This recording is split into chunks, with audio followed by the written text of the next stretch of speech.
welcome back to the CCAA Nationals Countdown. I'm once again your host, Cameron Bowers, with my awesome panel, Kevin Ferreira, Liam Dunlop, and Masud Nazar. Well, let's just not waste any time, boys. Let's dive into last night's games. First one, we had Holland Hurricanes versus the Humber Hawks, with the Humber Hawks taking the win. That was kind of shocking, guys? To me, yeah, for sure it was. I thought the I thought the Holland Hurricanes would take this game, number 1 seed versus number 4 seed, but they ended up taking it in the end, and I was just very surprised by that win by the Humber Hawks. Yeah, Humber won by 11, and the player of the game was definitely Chad Bewley. 23 points on 10 of 20 shooting to go along with 6 rebounds, 4 assists, and a couple steals, and he was just outstanding. But what happened to DJ Wright and Chase Bowden? Honestly, most of that credit goes to the Humber defense. I mean, their 4 physical players actually took them out of their games completely. I mean, what was it, 2 for 10 shooting? Just completely unacceptable if you're the Holland Hurricanes. But you saw DJ Wright. He was limping and probably really getting real physical down low.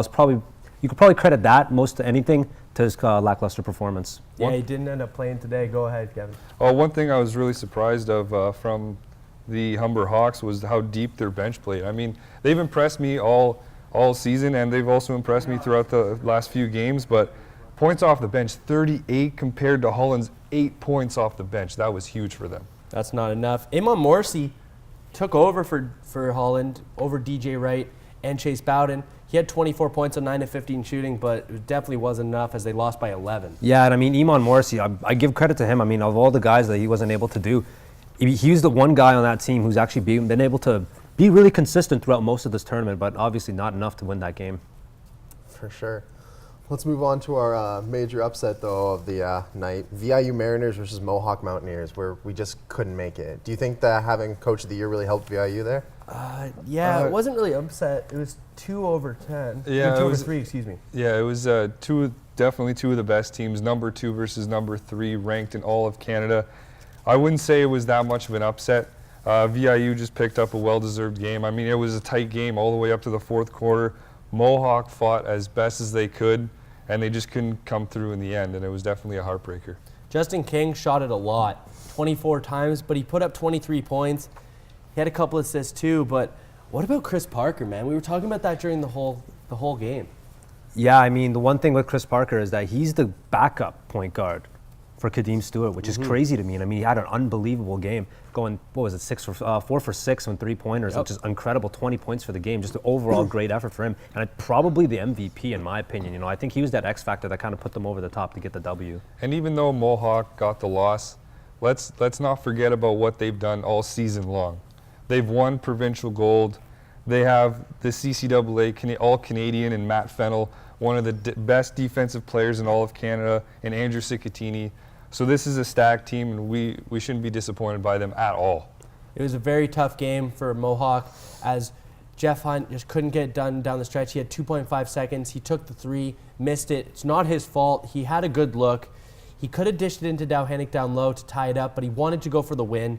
Very upsetting loss, and you could just see all of the Mountaineers' faces just filled with tears, and it was very upsetting, and it was hard for me to call, but I couldn't be biased, and it was congratulations to VIU. Yeah, absolutely. I mean, VIU absolutely did their absolute thing in that game, and the one thing I'm going to have to point out the most is that Jeff Hunt's usually not that guy taking that clutch threes. I mean, you could have had Matt Savall take it. You know, you could have had Matt Fennell take it, but I mean, ball just ended up in his hands, you know, with time, crunch time too. I mean, so everyone wants to be the hero, right? So it's really hard. VIU's defense was really good there too. I mean, they really trapped their other 3-point shooters in Fennell and Savall for that final few moments, so they had to get somebody.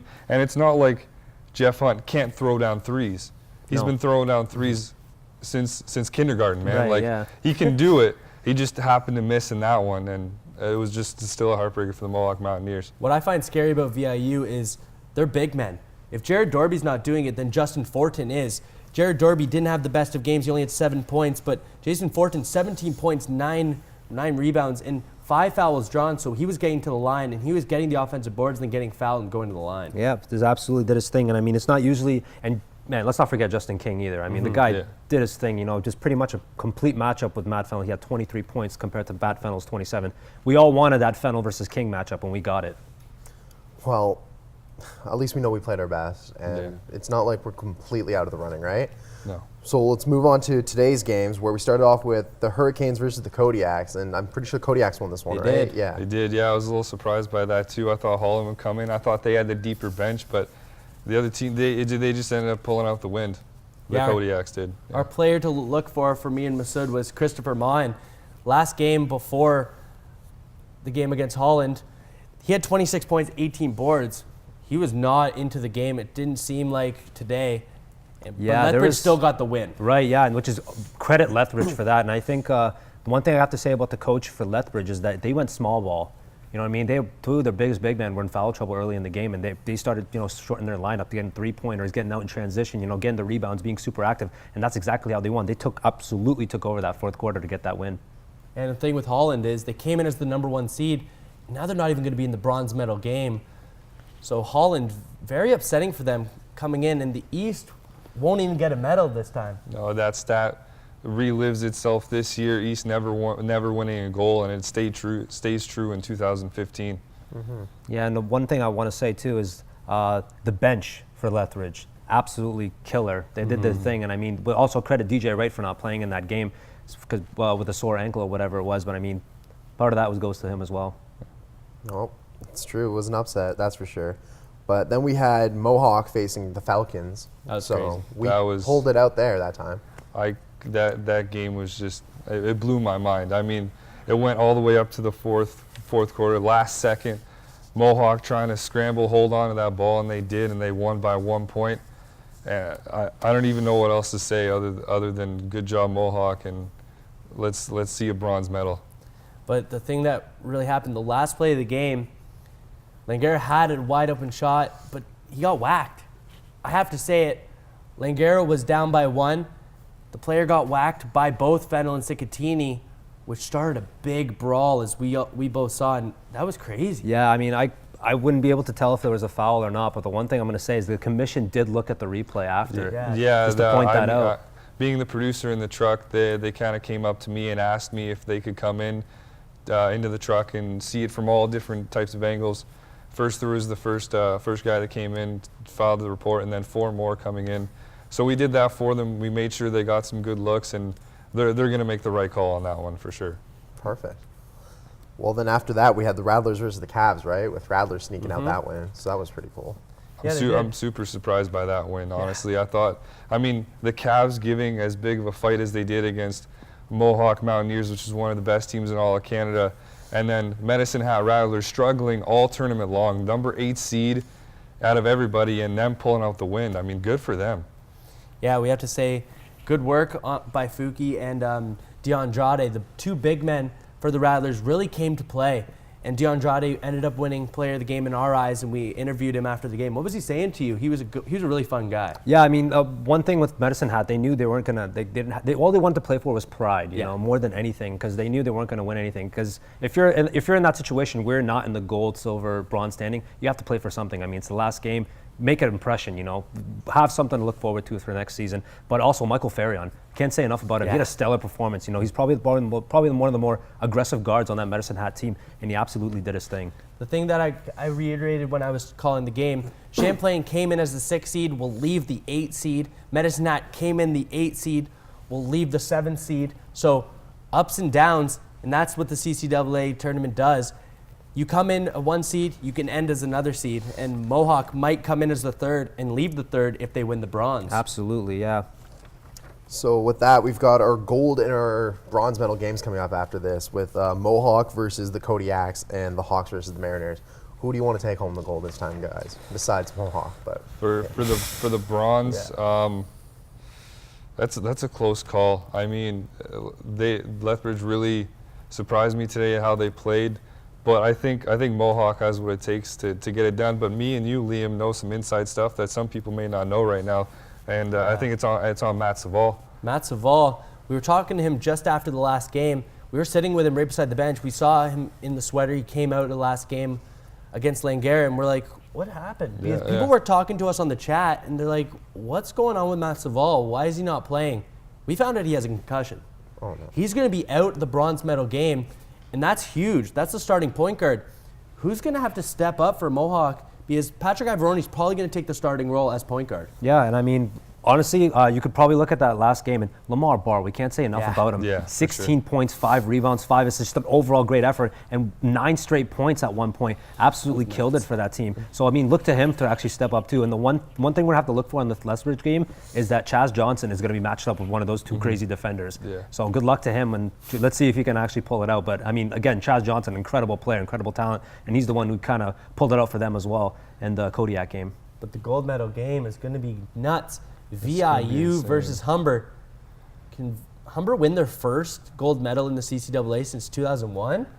They're looking good. They're shocking the world right now. They're shocking Canada for sure. Yeah, I'm very surprised by Humber. I mean, like, if you look at provincials, you saw Mohawk beat them in the gold medal game.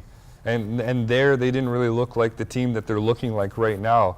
If they keep playing the way that they do, especially their bench participating the way that they have been in the last few games, I don't see why Humber can't take this. Okay, we have to do predictions though.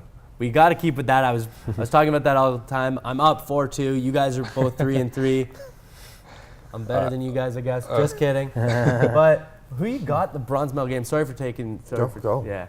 Who you guys got in the bronze? I have to have Mohawk. I think you guys are probably the same. I got to go Mohawk too, just because I think they want to get some revenge in a way from last night. I mean, not being able to be in the gold medal game, being in the bronze medal game, they don't want to leave with nothing. So they're going to fight hard for that bronze. Yeah, again, they're playing for a medal, and I think one of the biggest key factors is how Chris Mon and Murray match up with the big men of the Mohawk, and I think that's going to be the deciding factor at the end of it. But what's crazy is Lethbridge, they came in as the 7th seed. What if they come up and they get the bronze?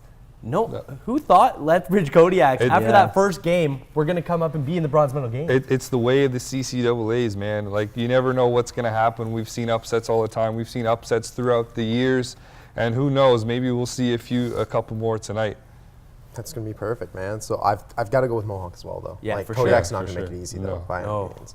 And then thinking Hawks could probably take it for the gold. Yeah, you never know. I don't know. Like, VIU is the number 2 ranked team in all of Canada, but then again, Humber's like I said, Humber's been looking so good lately. Humber might be a 4th seed, but they don't play like one. They're playing like a top 2 seed, Yeah, especially with for how sure. all One or played. two without a doubt, yeah. And I mean, if you're VIU right now, you know, you better have your bench players come out. Chris Parker better have the kind of game he did before. I don't think you will. I think Maybe not. I don't think it's possible. Maybe not, but I mean, if not Kadeem Stewart, you know, the starting player on that team. So I mean, no matter what, there's a lot of opportunities for this team to win. They just have to match up well against this big Humber team. And I mean, if Tyrone Dixon and Enjub come out and play the way they do, this game could be a wrap for Humber. Okay. Either way, these next 2 games that we're about to see, the bronze medal and the gold medal games, are going to be epic, and they're going to be unreal. If you're watching this, don't forget to join me and Kyle Ryan. We'll have the call 6 and 8:30 tonight. But let's get our predictions done. We can't beat around the bush. Sorry, okay. Bronze, I've got Mohawk and Humber. Final answer. Humber for gold. Yes. Mohawk. Final answer. Nice. Mohawk and VIU, just because I got to go against You gotta Kevin. go against I got to me, go against right. Kevin. Mohawk and VIU as well Aw. for me. Aw. Yeah, sorry guys, I have to do it. I feel like, you know what, I think Humber, as much as I like Humber, I feel like VIU's, they played well against Mohawk. And if you can beat Mohawk, you have a chance to beat Humber as well. That's fair. But I don't know. Who you got, Cam? Hawks are just, I think the Hawks have got it. And then, of course, I got to go for Mohawk for the bronze. Like, got to stay close. So imagine that. We a little biased. 2 OCAA teams getting gold and bronze would be great for the OCAA. Oh, for sure. Yeah, for sure. Okay. Well, that's it, everybody. Thank you so much for tuning in with us. It's been so great to have you guys here for the past 3 days. The action's only going to get more intense. Please stick around. Join us on mLink. See Liam going at it for commentary, and just have a great